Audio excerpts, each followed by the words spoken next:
sudah kita diskusikan, Anda dapatkan. Nah, kita sekarang akan bicara tentang sebuah kasus di mana ada data kita itu yang hilang atau sengaja dihilangkan.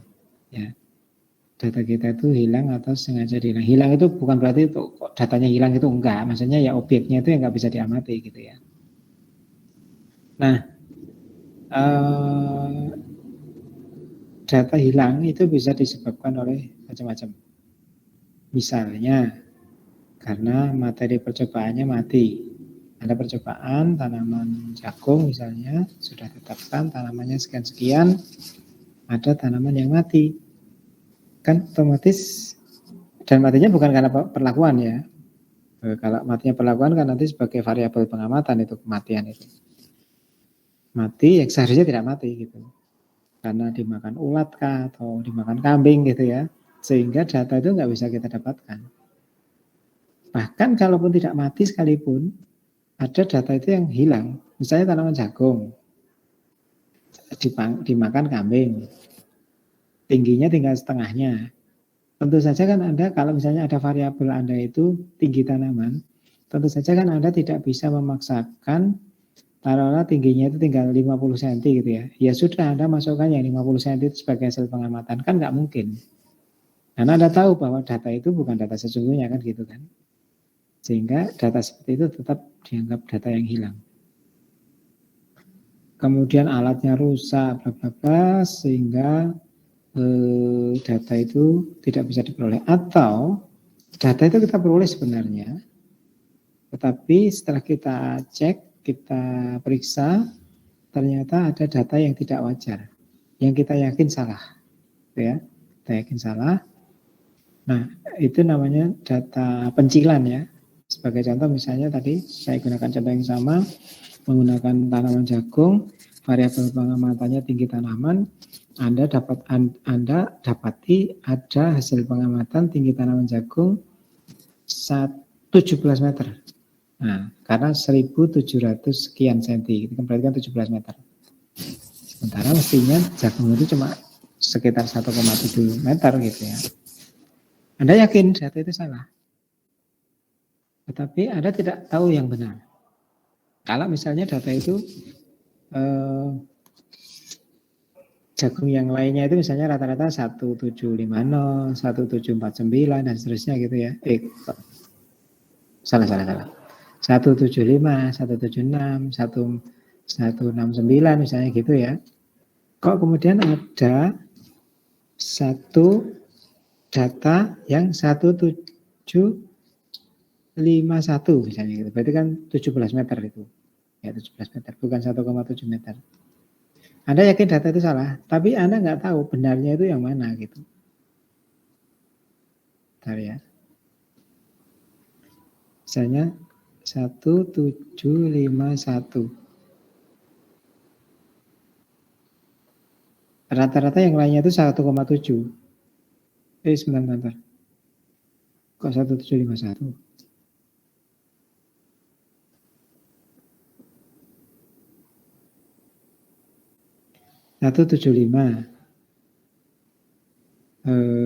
Tapi ada satu data Anda itu 1690 misalnya gitu. Anda yakin data itu salah kan? Tapi kan Anda nggak bisa serta-merta memutuskan, oh ini paling ketambahan 0 ini, jadi ini saya hapus saja. Kan nggak bisa serta-merta begitu. Boleh jadi ketambahan yang ini kan bisa juga. Aslinya 160 gitu, tambah 9. Anda nggak tahu. Data seperti itu juga bisa Anda hilangkan. Dianggap sebagai data hilang dan nanti bisa dicari, ya bisa dibangkitkan data itu berdasarkan teori-teori statistika. Ya. Nah, untuk ketika kita menggunakan rancangan acak lengkap, maka ketika ada 1-2 data hilang, maka data tersebut tidak perlu dicari. Kenapa? Karena kita bisa mengolahnya secara langsung, yaitu dengan menggunakan rancangan acak lengkap dengan ulangan tidak sama. Anda ingat dulu di RAL, di materi pertama kali, ya, RAL itu kan strukturnya begini. Merah sini.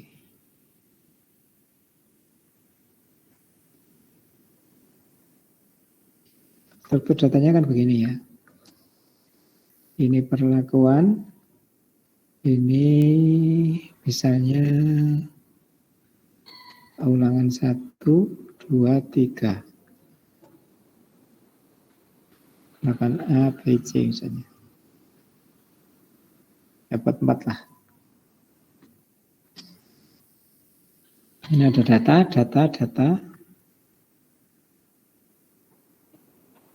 Nah, kebetulan ada data ini hilang. Sama data ini hilang. Maka Anda tidak usah mencari data itu dengan formulasi data hilang. Anda langsung bisa menggunakan data ini dianalisis ragam dengan cara RAL ulangan tidak sama. Di mana bedanya RAL tidak sama, ulangan tidak sama dengan RAL yang dulu kita pelajari? Bedanya adalah ketika menghitung jumlah kuadrat ya, yang ada pembagi-pembaginya itu loh. Kalau jumlah kuadrat perlakuan berarti pembaginya kan ulangan kali perlakuan. Kalau jumlah kuadrat perlakuan, tadi saya bilang jumlah kuadrat total ya. Jumlah kuadrat perlakuan berarti pembaginya kan ulangan. Sebelum dikurangi faktor koreksi ya. Nah, tinggal kita sesuaikan. Kalau ini kita anggap sebagai ulangan tidak sama, maka kita jumlah kuadratnya itu kita pecah, hitungnya satu-satu. Jadi tidak, kalau dulu karena ulangannya sama, maka ketika ada pembagi ulangan langsung kita bagi, misalnya ulangannya 4, kita bagi 4. Tapi kalau dalam kasus ini karena ulangannya berbeda, kita hitung satu-satu. Untuk jumlah kuadrat perlakuan A, itu pembaginya 3, karena hanya 3, ulangan yang keempat hilang. Yang B juga demikian, yang C lengkap pembaginya 4, sehingga jumlah kuadrat perlakuannya totalnya nanti digabungkan dari itu satu-satu tadi, ya bisa langsung dicari. Tetapi untuk RAK data hilang itu harus dicari dengan caranya itu sebenarnya dengan menaksir ya, menaksir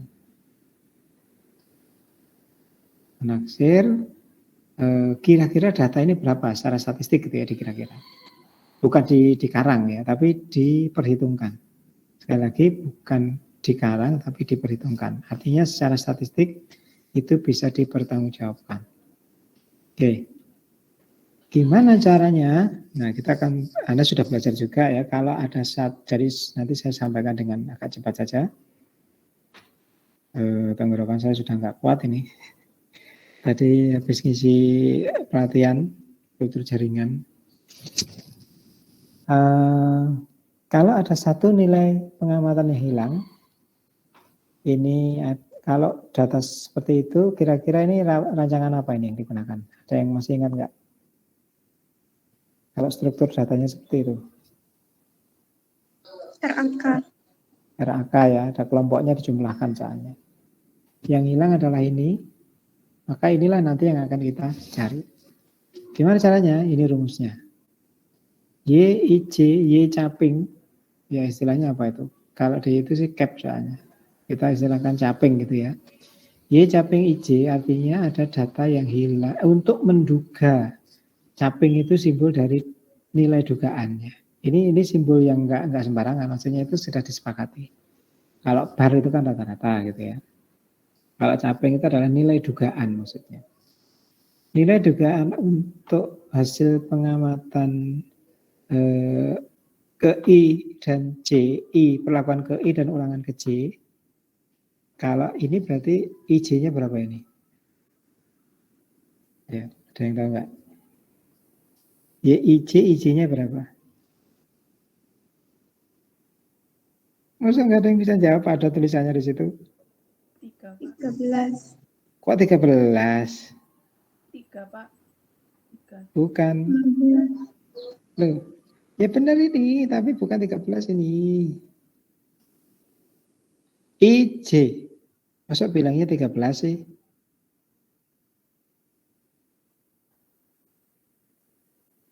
Satu tiga ya, bukan 13, 13. Sama nulisnya, cuma itu 13 ya, bukan 13. YIJ, Y13, Y caping 13 itu maksudnya nilai dugaan untuk entah ini variabel pengamatan apa ya, nilai dugaan untuk perlakuan 1 kelompok 3. Jadi yang diperlakukan dengan perlakuan pertama pada kelompok ketiga yang datanya hilang tadi itu diduga dengan rumus pendugaannya seperti ini. Itu loh maksudnya. Itu ya. Nah, apa arti rumus itu? N kali B besar ditambah T kali T besar dikurangi G dibagi dengan N-1 kali T-1. N maknanya adalah jumlah kelompok, T kecil artinya jumlah pelakuan. Sebenarnya ini bisa Anda ingat-ingatnya gampang ya. T itu treatment, perlakuan berarti gitu kan. B itu adalah jumlah data dari kelompok, B besar ya. B besar adalah jumlah data dari kelompok yang mengandung data hilang. T besar adalah jumlah data dari perlakuan yang mengandung data hilang. G besar adalah total semua pengamatan. Mungkin kalau hanya baca ini Anda akan susah, tapi lihat saja langsung di kasusnya. Tinggal kita terapkan saja N jumlah kelompok. Jumlah kelompoknya berapa itu? Berapa jumlah kelompoknya? 4. Jadi tulis 4 di sini ya. Kemudian kali B besar. B besar adalah jumlah data dari kelompok yang mengandung data hilang. Sudah ada penunjuknya itu. B besar jumlah data dari kelompok yang mengandung data hilang 45 ya. Oke.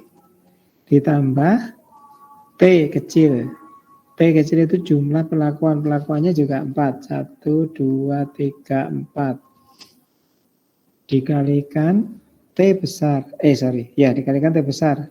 T besar itu apa? Jumlah data dari perlakuan yang mengandung data hilang. Ini berarti T besar 16 dikurangi G besar total semua data pengamatan. G besar grand total 143 dibagi dengan N-1 T-1 sudah ketahuan tadi N-nya berapa T-nya berapa. Kalau dihitung 12,56 atau dibulatkan karena data yang aslinya itu kan nggak ada yang koma-koma kan, semuanya bulat, maka dibulatkan datanya ini juga yang ditemukan. Diganti menjadi 13. Jadi 13. Oke. Y13 yang dugaan tadi, 13 tadi itu dimasukkan dalam tabel. Masukkan dalam tabel, sehingga B besarnya berubah menjadi 58 karena ditambah 13 tadi. Kemudian T besarnya menjadi 32 karena ditambah 13 tadi. Kemudian G besarnya menjadi 156 karena ditambah 13. Oke. Nah, ANOVA-nya dengan satu data hilang tadi, dengan satu nilai duga data hilang tadi, yang sudah diduga tadi, menjadi seperti itu. Ya. Nah, dimasukkan semua. Sudah ketemu ANOVA-nya, ya, ternyata kesimpulannya beda sangat nyata. Karena dari tabel F0,01 kuadrat tengahnya, sebentar, F hitung perlakuan lebih besar dari F tabel. Oh sorry, ini nggak dihitung F tabel, F tabelnya nggak dicantumkan ya. Karena F hitungnya lebih besar daripada F tabel 0,01. Jadi sangat nyata. F tabelnya sudah dituliskan di situ. Oke. Nilai duga yang menggantikan data hilang tadi itu menghasilkan satu JKG jumlah kuadrat galat percobaan yang paling kecil atau minimum. Makanya tadi disebut kita tidak ngarang data ya, tetapi memperhitungkan data dengan tingkat kesalahan yang paling kecil. Jumlah kuadrat perlakuan itu akan berbias positif. Artinya apa? Akan lebih tinggi dari JKP yang seharusnya atau sebenarnya. Berapa besar biasnya? Untuk mengukur besar biasnya, rumusnya seperti itu. Ya. B besar dikurangi T-1 kalikan Y caping 1 PIC dikuadratkan dibagi dengan T kali T-1. Kan ketemu biasnya 3. Maka jumlah kuadrat perlakuan yang tidak berbias, kita lihat JKP-nya tadi 4,5. Itu ya, 4,5. Sebenarnya JKP yang tidak berbias itu adalah 41,5. Kuadrat tengah perlakuan terkoreksi jadinya 41,5 per 3. Kuadrat tengah perlakuan terkoreksi 13,833. KTP-nya tadi berapa? Ke tengah 14, itu ya. Menjadi 13, sekian. F hitungnya menjadi 13, sekian dibagi 0,625 sama dengan 22,13. Ternyata kesimpulannya masih sama. Ya, kesimpulannya masih sama. Oke, kita lanjutkan. Nah, itu tadi kalau ada satu data yang hilang. Tentu saja nanti kalau Anda di lapangan, jangan sampai data hilang tapi banyak sekali gitu ya. Itu namanya bukan data hilang, itu penelitiannya gagal itu ya. Nah, Anda tetap harus menjaga penelitian sebaik-baiknya. Tapi kalau ada kasus seperti tadi masih bisa diantisipasi gitu ya.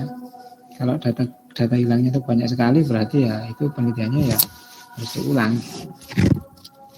Oke, bagaimana halnya sekarang kalau ada dua nilai pengamatan yang hilang? Contohnya itu A kecil dan B kecil itu adalah data yang hilang. Bagaimana proses pendugaan datanya? Dilakukan secara berulang-ulang.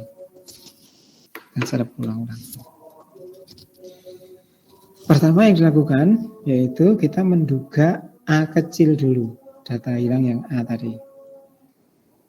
Diduga dengan cara sederhana. A kecil yaitu rata-rata YI titik, maksudnya J-nya jalan ya. Untuk J123, J-nya berapa tadi? 4 ya. P3. Ditambah dengan Y titik J yang berjalan perlakuannya dibagi 2. Dari mana dapat angkanya itu? Dilihat saja di 15,93 dan 30. 15,93 dan 30. Oke, bagi 2. Ini seperti di rata-rata biasa sebenarnya. Dapat angka 7,8. Tapi bukan angka itu yang merupakan dugaan data hilang yang sudah fix untuk A nanti. Kita masih harus melakukan tahap berikutnya.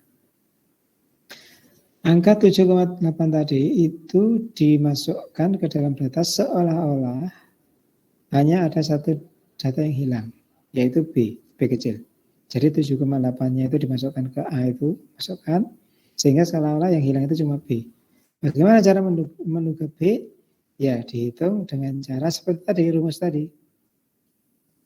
Rumus yang ini maksudnya. Nah, itu yang atas kanan. Hitung B, kita beri nama B1 ya, karena nanti kita berulang-ulang duganya. Dihitung, caranya seperti tadi, ketemu nilai 7,93. 7,93. Selanjutnya bagaimana? Setelah diketahui nilai B1, sekarang nilai itu dimasukkan. Dan kita balik lagi menganggap seolah-olah A yang hilang sekarang. Dengan nilai B yang sudah ditemukan. Masukkan, kemudian kita cari A1. A tahap pertama, A kecil tahap pertama. Masukkan rumus tadi, ketemu ternyata hasilnya 7,85. Kemudian setelah ketemu A1, kita lanjutkan menduga B2. Sama sebenarnya, hanya kita akan mendekati ke nilai yang paling kecil kesalahannya gitu ya. Gimana caranya? Ya A ini dimasukkan 7,85 itu seolah-olah B yang hilang kembali. Dihitung, didapatkan B2-nya sekian. Apakah sudah selesai? Belum. Dengan nilai B2 yang sudah ketemu, masukkan nilainya, kita menganggap sekarang seolah-olah A yang hilang. Kita hitung A yang hilang itu, kita beri simbol A2. Kita tuliskan, kita cari rumusnya A2 ketemu 7,86. Kita stop dulu, kita lihat. Kita perbandingkan antara B1, B2, A1 dan A2. B1, B2, 793, 792. Semakin kecil nilainya. Bedanya sudah cukup kecil. Ya. Kemudian yang A 7,85, 7,86. Bedanya juga sangat kecil, 0,01 saja.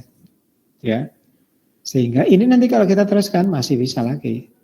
Tapi nanti B3 dan A3-nya itu selisihnya akan semakin kecil. Nah, karena ini sudah relatif kecil, maka kita bisa berhenti di sini. Artinya, data yang hilang itu kita tetapkan menggunakan angka B2 dan A2 tadi.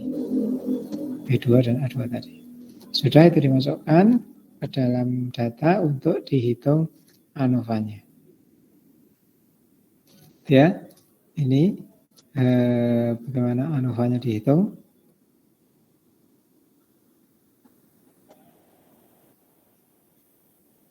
Kemudian ini mencari jumlah kuadrat perlakuan terkoreksi. Jumlah kuadrat terkoreksi ORG file itu maksudnya angka asli ya, original value. Sekian, JKK original value-nya sekian, JKG com value, maksudnya hasil perhitungan, sekian. Kalau itu dijumlah, ya hasilnya sekian, maka jumlah kuadrat terkoreksi itu adalah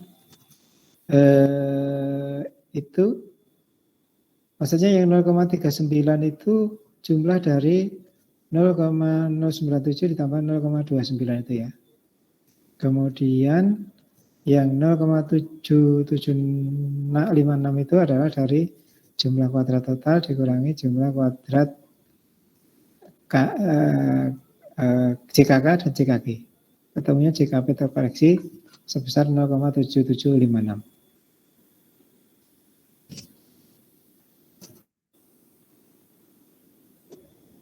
Kemudian sidik ragamnya atau ANOVA-nya seperti itu. DB-nya tentukan, kemudian DB semuanya ditentukan. Anda perhatikan di situ DB-nya seperti apa ngitungnya. Ya. Kemudian JK-nya bagaimana. Kemudian kesimpulannya sama. Kita bandingkan F hitung dengan F tabel. Ternyata dari contoh ini F hitung lebih kecil daripada F tabel. Sehingga kesimpulannya tidak terdapat perbedaan yang nyata antar perlakuan. Kemudian ini kalau misalnya mau dilakukan uji lanjut untuk BNT misalnya, untuk mencoba dengan nilai pengamatan data hilang, ya BNT untuk data hilang, BNT 5%-nya seperti itu cara ngitungnya. Karena tadi tidak sama datanya tadi ya, jadi pembaginya itu nggak bisa langsung N gitu. Tapi dilihat N1-nya berapa ulangan, N2-nya berapa ulangan, dan seterusnya.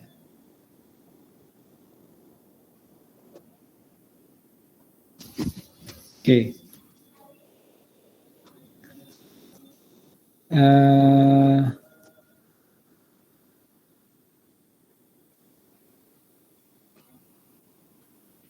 Ini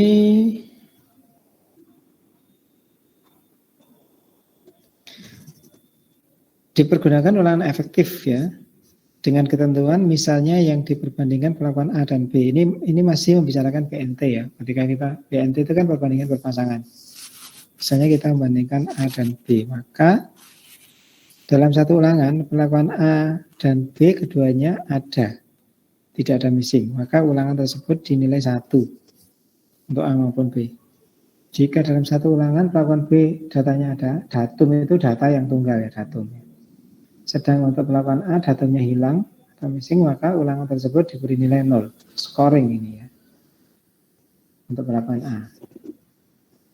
T2, T-2, T-1 ya untuk perlakuan B.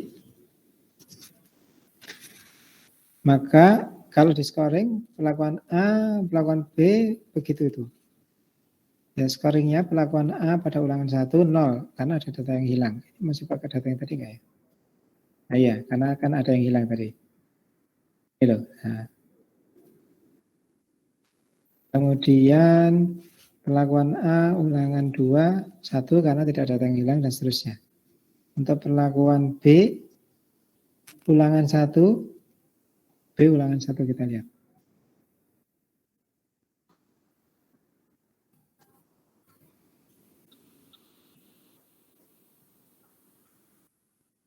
Data tadi bukan ya?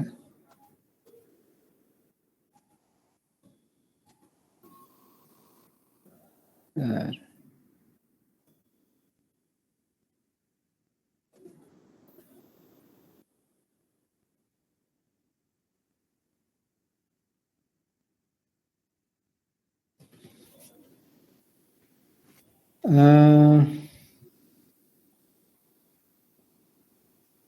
Dalam satu ulangan perlakuan B datumnya ada, sedang untuk perlakuan A datumnya hilang. Maka ulangan tersebut diberi nilai 0 untuk perlakuan A. Oh, itu atau ketentuan kedua ya. Jadi kalau ketentuan pertama tadi A, B semuanya ada, maka nilainya 1. Kalau dalam satu ulangan perlakuan B datumnya ada, sedang untuk perlakuan A datumnya hilang atau missing, maka ulangan tersebut diberi nilai 0. B-nya. B-nya.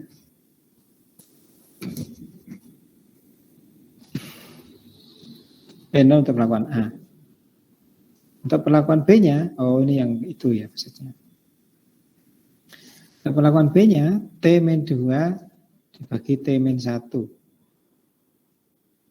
Ini menghitung ulangan efektif.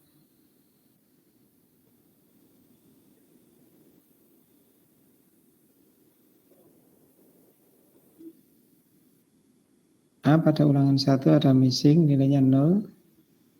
B nilainya, B pada ulangan 1 maksudnya. Ya. Nilainya T-2 per T-1, 3/4.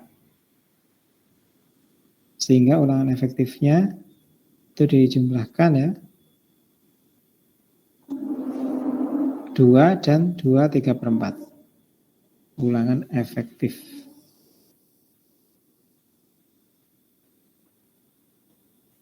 Jadi BNT 5%-nya perhitungannya menjadi seperti itu.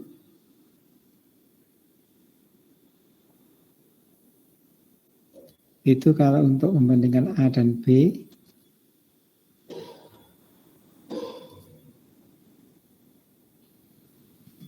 Plus dari mana 11?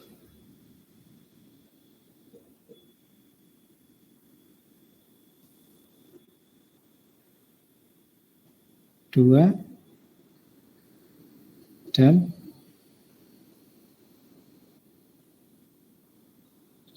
4/11. Coba dari mana itu 4/11? 1/2, 1 per bentar. N1-nya kan 2. Jadi sudah itu 1/2 setengah. Yang kedua berarti 1/2 3/4. Ya. 11/4. Kok 11/4? Dibalik ya, 4/11. Ya. Itu untuk BNT 5%-nya kalau kita mau membandingkan antara A dan B. Bagaimana kalau kita membandingkan antara A dan C? Caranya sama dengan tadi. A-nya tadi pada ulangan 1 0, pada ulangan 2 karena ada B-nya yang hilang tadi, maka nilainya T-2, T-1, pada ulangan 3 enggak ada 1. Yang C karena ada ulangan 1 yang hilang tadi, T-2, T-1, ulangan 2 tidak ada, jadi 0, 3 enggak ada, jadi 1. Ulangan efektifnya 1 3/4, sama. Sehingga BNT 5%-nya hitungnya seperti itu. Ya. Dipecah intinya itu. Tidak, kalau yang kemarin kita anggap sama kan ulangannya, maka pembaginya sama, jadi langsung aja dihitung sekali. Gitu. Kalau ini harus dipecah 4/7, 4/7.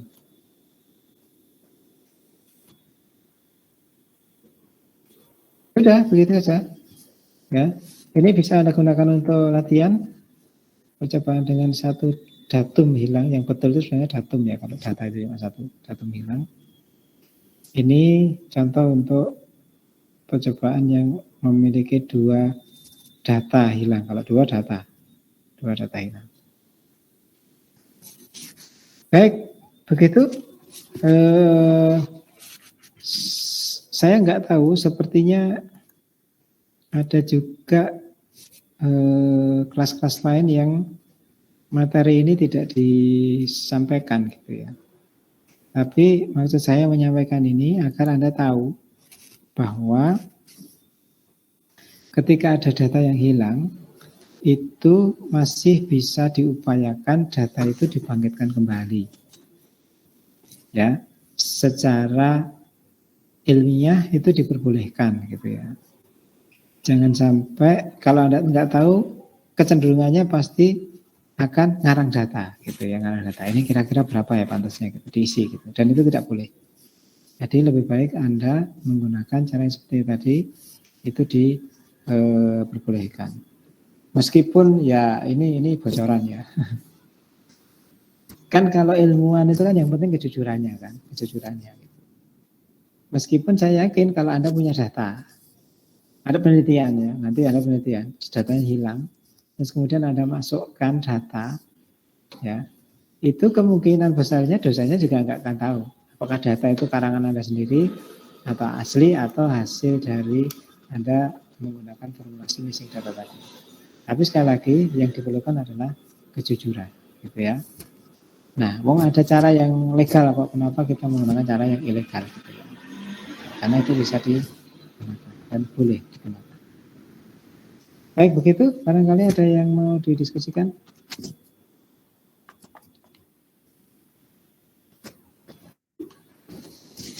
Anda bisa gunakan tadi untuk latihan yang data terakhir tadi. Pada tahap ini mestinya ANOVA itu bagi Anda sudah nggak masalah.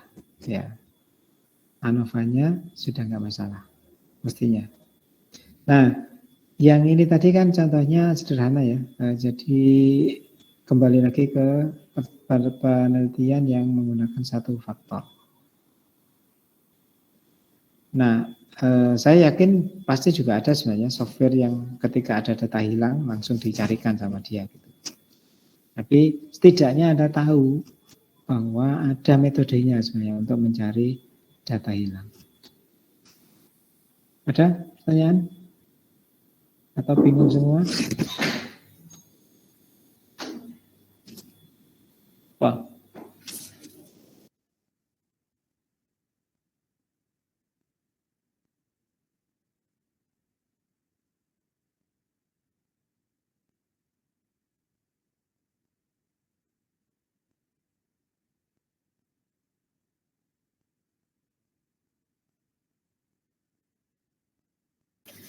Kalau nggak ada, kita tutup ya. Kalau nggak ada pertanyaan. Kita sekali lagi akan ketemu